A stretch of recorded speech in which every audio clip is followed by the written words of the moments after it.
Rocking star Yash ನಟನೆಯ ಬಹುನಿರೀಕ್ಷಿತ toxic a fairy tale for grown ups ಚಿತ್ರವು ಮಾರ್ಚ್ 19ರಿಂದ ಜೂನ್ 4ಕ್ಕೆ ಮುಂದೂಡಿಕೆಯಾಗಿದೆ ಎಂಬ ಅಧಿಕೃತ ಘೋಷಣೆ ಕೇವಲ ಒಂದು ದಿನಾಂಕದ ಬದಲಾವಣೆಯಲ್ಲ. ಇದು ಸ್ಯಾಂಡಲ್ವುಡ್, ಕಾಲಿವುಡ್ ಮತ್ತು ಬಾಲಿವುಡ್ 2026ರ ಒಟ್ಟಾರೆ ಮಾರುಕಟ್ಟೆಯ ಚಿತ್ರಣವನ್ನೇ ಬದಲಿಸಿದ ಡಾಮಿನೋ ಎಫೆಕ್ಟ್.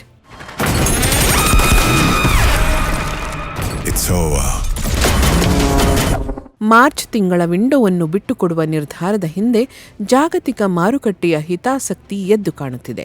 ಮಿಡಲ್ ಈಸ್ಟ್ನಲ್ಲಿ ಸೃಷ್ಟಿಯಾಗಿರುವ ಅನಿಶ್ಚಿತತೆ ದಕ್ಷಿಣ ಭಾರತದ ಸಿನಿಮಾಗಳ ಪಾಲಿಗೆ ದೊಡ್ಡ ಹೊಡೆತ. ಟಾಕ್ಸಿಕ್ ಕೇವಲ ಪ್ಯಾನ್ ಇಂಡಿಯಾ ಸಿನಿಮಾ ಅಲ್ಲ, ಇದು ಕನ್ನಡ ಮತ್ತು ಇಂಗ್ಲಿಷ್ನಲ್ಲಿ ಸಿದ್ಧವಾಗಿರುವ ಪ್ಯಾನ್ ವರ್ಲ್ಡ್ ಪ್ರಾಜೆಕ್ಟ್. ಗಲ್ಫ್ ರಾಷ್ಟ್ರಗಳಲ್ಲಿ ಚಿತ್ರಮಂದಿರಗಳ ಕಾರ್ಯಾಚರಣೆಗೆ ಅಡ್ಡಿಯಾಗಿರುವ ಜಾಗತಿಕ ಮಟ್ಟದ ಬಿಡುಗಡೆಗೆ ತೊಡಕಾಗಿತ್ತು. ಹೀಗಾಗಿ ಯಶ್ ಮತ್ತು ಕೆವಿಎನ್ ಪ್ರೊಡಕ್ಷನ್ಸ್ ತಂಡವು ಆತುರದ ಬಿಡುಗಡೆಗಿಂತ ಸುರಕ್ಷಿತ ಜಾಗತಿಕ ಬಿಡುಗಡೆಗೆ ಆದ್ಯತೆ ನೀಡಿದೆ. ಇದು ಬಾಲಿವುಡ್ನ ಧುರಂಧರ್ 2 ಜೊತೆಗಿನ ನೇರ ಸಂಘರ್ಷವನ್ನೂ ತಪ್ಪಿಸಿದೆ.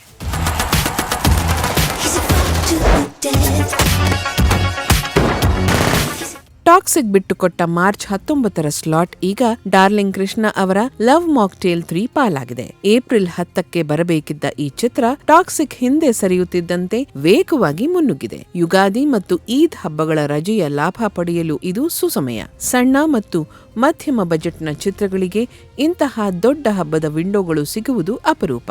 ಈಗ ಯಾವುದೇ ದೊಡ್ಡ ಪೈಪೋಟಿ ಇಲ್ಲದೆ ಆದಿಯ ಪ್ರೇಮ ಕಾವ್ಯ ತೆರೆಯ ಮೇಲೆ ಮ್ಯಾಜಿಕ್ ಮಾಡಲು ಸಿದ್ಧವಾಗಿದೆ.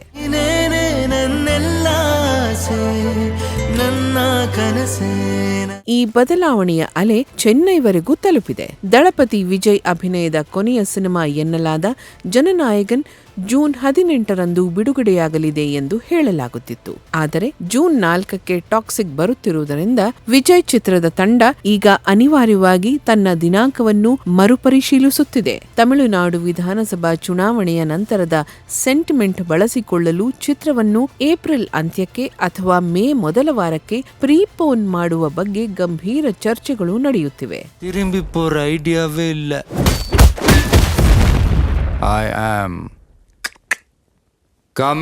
ಟಾಕ್ಸಿಕ್ ಮುಂದೂಡಿಕೆಯು ಸ್ಯಾಂಡಲ್ವುಡ್ ಈಗ ಕೇವಲ ಪ್ರಾದೇಶಿಕ ಉದ್ಯಮವಾಗಿ ಉಳಿದಿಲ್ಲ, ಬದಲಿಗೆ ದಕ್ಷಿಣ ಭಾರತದ ಒಟ್ಟಾರೆ ಮಾರುಕಟ್ಟೆಯ ನಾಡಿಮಿಡಿತವನ್ನು ನಿಯಂತ್ರಿಸುವ ಶಕ್ತಿಯಾಗಿ ಬೆಳೆದಿದೆ ಎಂಬುದಕ್ಕೆ ಸಾಕ್ಷಿ. ಅಭಿಮಾನಿಗಳಿಗೆ ಈ ಕಾಯುವಿಕೆ ಬೇಸರ ತಂದಿರಬಹುದು, ಆದರೆ ಉದ್ಯಮದ ದೃಷ್ಟಿಯಿಂದ ಇದು ಹಿತಕರ. ಕ್ಲಾಶ್ಗಳನ್ನು ತಪ್ಪಿಸಿ ಪ್ರತಿಯೊಂದು ಚಿತ್ರವೂ ತನ್ನದೇ ಆದ ಲಾಭ ಗಳಿಸಲು ಇದು ದಾರಿ ಮಾಡಿಕೊಟ್ಟಿದೆ.